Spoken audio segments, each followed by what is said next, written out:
Hello students, IIT brain में आपका स्वागत। आज हम फिजिक्स में एसएस स्क्रूटो के प्रॉब्लम 1.30 पे डिस्कस करेंगे। इस क्वेश्चन को हमने दो पार्ट में डिवाइड किया है। इसके पार्ट 1 पे हम पहले ही क्लिप तैयार कर चुके हैं, तो आज हम इसके पार्ट 2 पे डिस्कस करेंगे। एक बार आप पहले क्वेश्चन सुने, उसके बाद हम इस पर डिस्कशन स्टार्ट करेंगे। A loaded sledge moving over ice gets into a region covered with sand and comes to rest before it passes half its length without turning. Then it acquires an initial velocity by a jerk. The ratio of the braking times before the first stop and after the jerk respectively is, यानी आपको first stop से पहले जो time लगा start से वो और jerk के बाद जितने टाइम तक ये ट्रेवल हुआ उस टाइम का रेशियो कैलकुलेट करना है। सो सबसे पहले आप कंडीशन को समझें कि एक स्लेज आइस में प्रेजेंट है कंप्लीटली, इसका लेंथ आप एल कंसिडर कर लें। उसके बाद जब इसे वी स्पीड से स्टार्ट कराया जाता है तो इसका जो एक्सट्रीम आइस और सैंड बाउंड्री पे है वो पार्ट सैंड में मूव करना स्टार्ट करता है, यानी धीरे धीरे अभी इसका कुछ पार्ट सैंड में एंटर करना स्टार्ट करता है। तो आपको ये बताया गया है कि जब आप इसे वी स्पीड से स्टार्ट करते हैं तो इसका हाफ पार्ट जब सैंड में एंटर कर जाता है तो ये रेस्ट में आ जाता है। देन फिर आपसे बोला गया है कि हाफ पार्ट सैंड में एंटर करने के बाद जब ये रेस्ट में आ जाता है तो एक जर्क से इसे दोबारा इनिशियल स्पीड वी दी जाती है। मैं यहां मान ले रहा हूं कि इसको इनिशियली जो स्पीड दी गई थी वो v है और स्टॉप होने के बाद इसे फिर से एक बार v स्पीड दी गई, एक जर्क से इंपल्स दिया गया तो ये कुछ डिस्टेंस और ट्रेवल करके स्टॉप होता है। तो आपको बताना है कि पहली बार स्टॉप होने में जो टाइम लगा और जर्क के बाद स्टॉप होने में जितना टाइम लगा उनका रेशियो क्या है।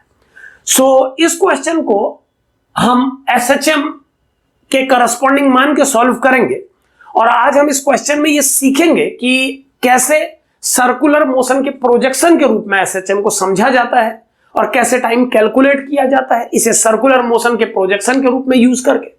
तो सबसे पहले एक जनरल बात समझें कि जब एक पार्टिकल सर्कुलर मोशन में कांस्टेंट स्पीड से ट्रेवल करता है तो पार्टिकल के कांस्टेंट स्पीड से चलने पर डायमीटर में जो उसका प्रोजेक्शन बनता है वो पार्टिकल एसएचएम करता है। ये हमने एसएचएम की थ्योरी में सीखा है कि जब कोई पार्टिकल सर्कुलर पाथ पे कांस्टेंट स्पीड से चलता है, जब उसका ओमेगा कांस्टेंट होता है तो ऐसे पार्टिकल का जो प्रोजेक्शन डायमीटर पे बनता है वो पार्टिकल डायमीटर पे एसएचएम करता है। यानी प्रोजेक्टेड पार्टिकल अगर हम इमेजिन करें डायमीटर पे तो उसके मोशन को हम एसएचएम मानते हैं। यानी किसी भी एसएचएम के एग्जाम्पल को एक सर्कुलर पाथ पे घूमने वाले कांस्टेंट स्पीड से चलने वाले पार्टिकल के प्रोजेक्टेड पार्टिकल के रूप में कंपेयर किया जा सकता है। सो इस क्वेश्चन में टाइम कैलकुलेट करने के लिए हम इस कंसेप्ट को यूज करेंगे। सो वन बाय वन मैं इस सर्कल पर दोनों कंडीशंस प्रेजेंट कर रहा हूं। अब ध्यान दें, पहली कंडीशन में जो पार्टिकल एसएचएम कर रहा है ये स्लैब। अब सबसे पहले एक बात पहले मैं आपको क्लियरली यहां पर बता दूं कि जब ये कंप्लीट स्लेज आइस में है तो इस पर लगने वाला नेट फोर्स हॉरिजॉन्टल डायरेक्शन में 0 है और क्योंकि वर्टिकल डायरेक्शन में नॉर्मल और एमजी बैलेंस है, ये वर्टिकल डायरेक्शन में मूव नहीं कर रहा है। सो ये कंप्लीटली इक्विलिब्रियम कंडीशन में है। जब आप इसे v स्पीड देके सैंड की ओर मूव कराते हैं और इसका x पार्ट सैंड में एंटर कर जाता है तो एक फ्रिक्शन फोर्स यहां पर सैंड और आइस वर्ड स्मूथ और रफ सरफेस के लिए यूज किए गए हैं। यानी पहले जब ये कंप्लीटली आइस में था तो इस पर लगने वाला फ्रिक्शन फोर्स 0 था और अब जैसे जैसे इसका कुछ पार्ट सैंड में एंटर कर रहा है तो इस स्लेज के उतने हिस्से पर फ्रिक्शन डेवलप हो रहा है। सो अगर मैं इस हिस्से पर फ्रिक्शन कैलकुलेट करना चाहूं तो सबसे पहले समझें कि अगर इसको मिलने वाला नॉर्मल रिएक्शन n है और इसका मास mg है स्लेज का, तो वर्टिकल डायरेक्शन में इक्विलिब्रियम के लिए n और mg का मैग्नीट्यूड सेम होना चाहिए और हॉरिजॉन्टल डायरेक्शन में लगने वाला नेट फ्रिक्शन म्यू एन होता अगर ये कंप्लीट बेस रफ सरफेस पर रखा होता, लेकिन यहां पर केवल एल लेंथ का एक्स पार्ट ही रफ सरफेस पे है। एल इस स्लैब की कंप्लीट लेंथ को माना गया है। सो यहां पर चूंकि केवल एक्स पार्ट ही रफ सरफेस पर है तो लगने वाला फ्रिक्शन इस टोटल फ्रिक्शन का x बाय एल फ्रैक्शन होगा। अब अगर हम इनको mg अप्लाई करें तो हम देख पा रहे हैं कि जो फ्रिक्शन डेवलप होगा इस सेंड रीजन में, इस स्लेज के उस रीजन में जो सेंड में एंटर कर चुका है, वो mu mg upon l into x होगा। अगर इतना फ्रिक्शन इस स्लेज पे डेवलप हो रहा है तो हॉरिजॉन्टल डायरेक्शन में इसके मोशन के अलोंग अगर मैं डायनेमिक्स इक्वेशन अप्लाई करूं तो हम देख पाएंगे कि इसका जो डायनेमिकल इक्वेशन बनेगा वो होगा 0 minus mu mg by l into x equal to ma। Motion की डायरेक्शन में कोई फोर्सेस का सपोर्ट नहीं कर रहा है, यही वजह है कि मैंने 0 लिखा है, minus opposing forces equal to ma। इसे सॉल्व करने पर एक्सेलरेशन का वैल्यू आ जाएगा minus mu g by l into x. So आप अगर ध्यान से देखें तो एक्सेलरेशन डिस्प्लेसमेंट के प्रोपोर्शनल और डायरेक्शन में अपोजिंग है नेचर में। सो ये प्रूफ हो जाता है कि ये पार्टिकल, ये सिस्टम, ये स्लेज एसएचएम करेगा आइस और सैंड के बीच के पाथ पे। यहां पर ये ध्यान दें, ये एक ऑसिलेटिंग एसएचएम का एग्जाम्पल नहीं है, केवल इस स्लेज के मोशन के वन साइडेड मोशन को, केवल इस स्लेज के मूवमेंट के वन साइडेड मोशन को एसएचएम से कंपेयर करने की कोशिश की जा रही है। यहां पर यह देखने की कोशिश की जा रही है कि जब यह स्लेज मूव कर रहा है तो क्या इसके एक्सेलरेशन डिस्प्लेसमेंट के प्रोपोर्शनल और नेचर में अपोजिट हैं।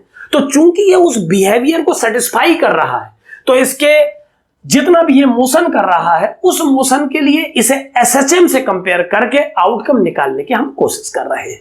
सो अब अगर ये कंफर्म है कि ये पार्टिकल एसएचएम कर रहा है, इस इक्वेशन से आप इसका ओमेगा भी कैलकुलेट कर पाएंगे, क्योंकि आप जानते हैं acceleration equal to minus omega square x SHM की स्टैंडर्ड इक्वेशन होती है।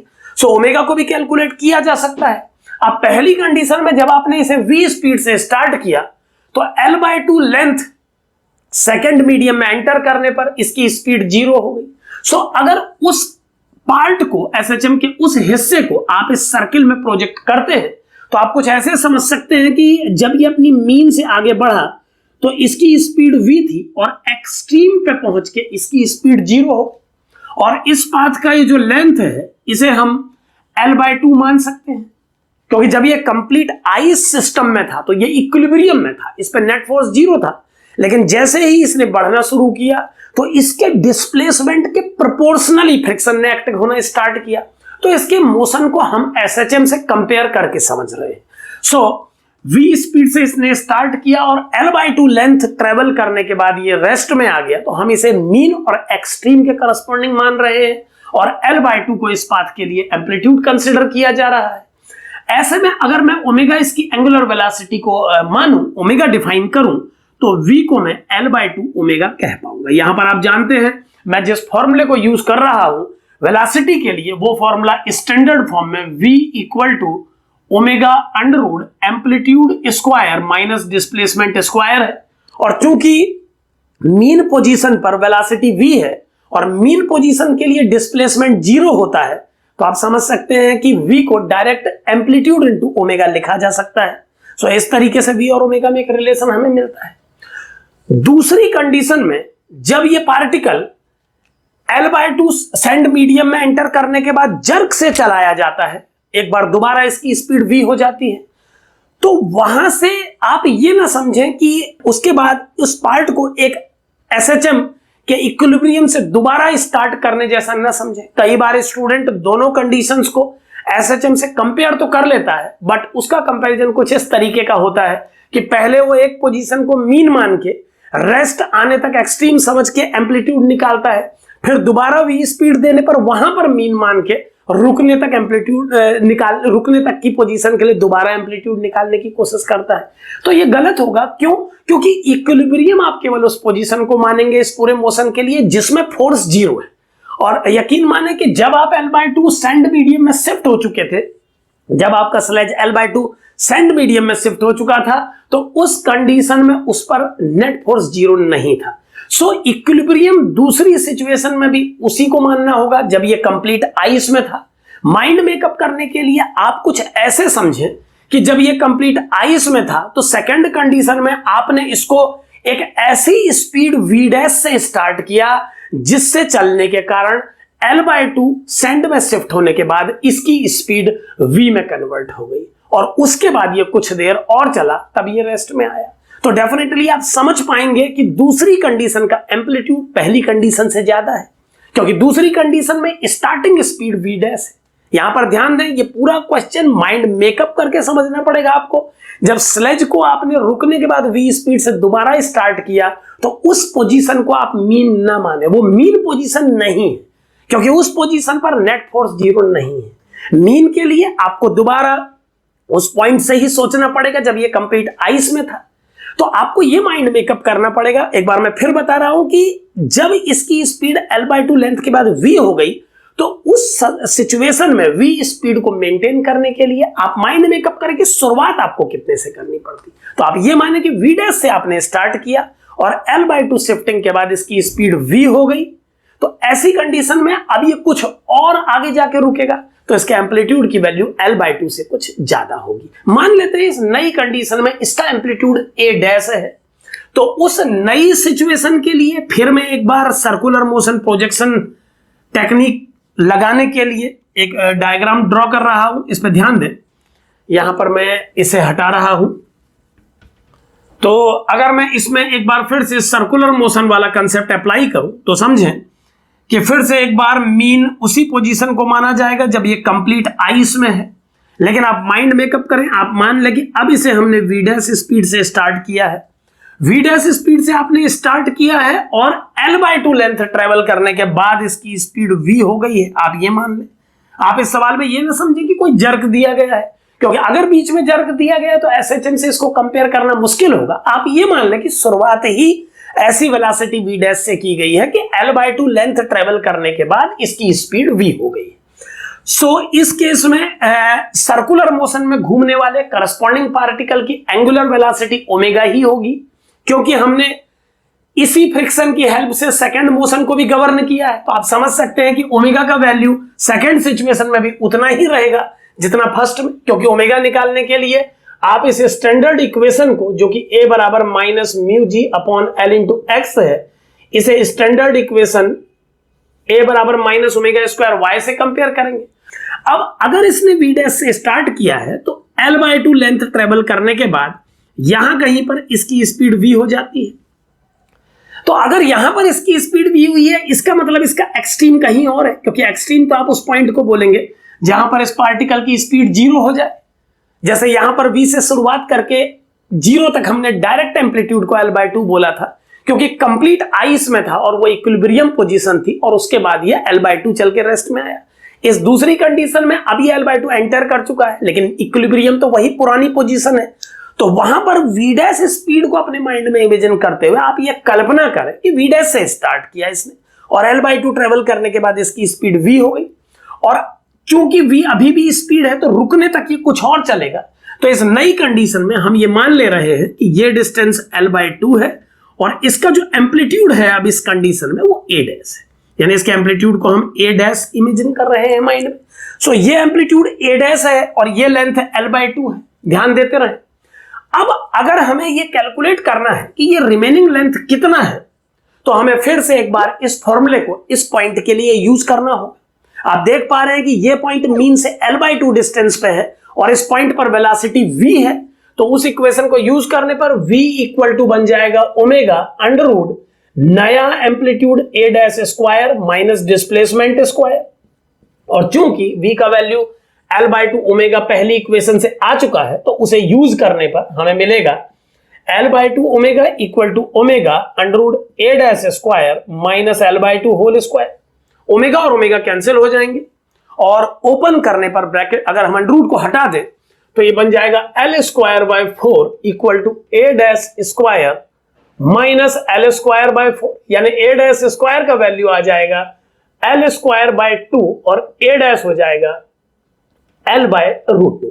यानी इस नई कंडीशन में जो एम्पलीट्यूड होगा पार्टिकल का, वो स्लेज की मोशन को अगर हम एक SHM से कंपेयर करें तो जो SHM का एम्पलीट्यूड होगा इस सेकंड कंडीशन में वो L बाय रूट 2 होगा। अब इस एम्पलीट्यूड को L बाय रूट 2 मानते हुए हमें ये पता करना होगा कि इस v स्पीड वाली पोजीशन से 0 स्पीड वाली पोजीशन तक इस पार्टिकल को कितना टाइम लगा, स्लेज को कितना टाइम लगा।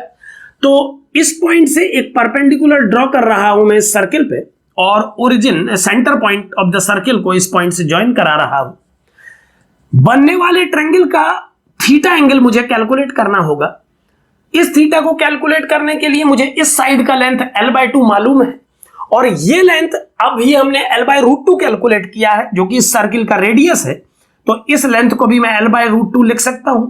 और अब बहुत इजीली अगर मैं cos theta equal to base over hypotenuse use करूं, तो जो cos थीटा की वैल्यू आ जाएगी वो आ जाएगी l/2 अपॉन l/√2, यानी ये 1/√2 बन जाएगी। और आप जानते हैं ऐसा π/4 पे होता है, इसका मतलब थीटा का वैल्यू π/4 आ जाएगा इस कंडीशन में।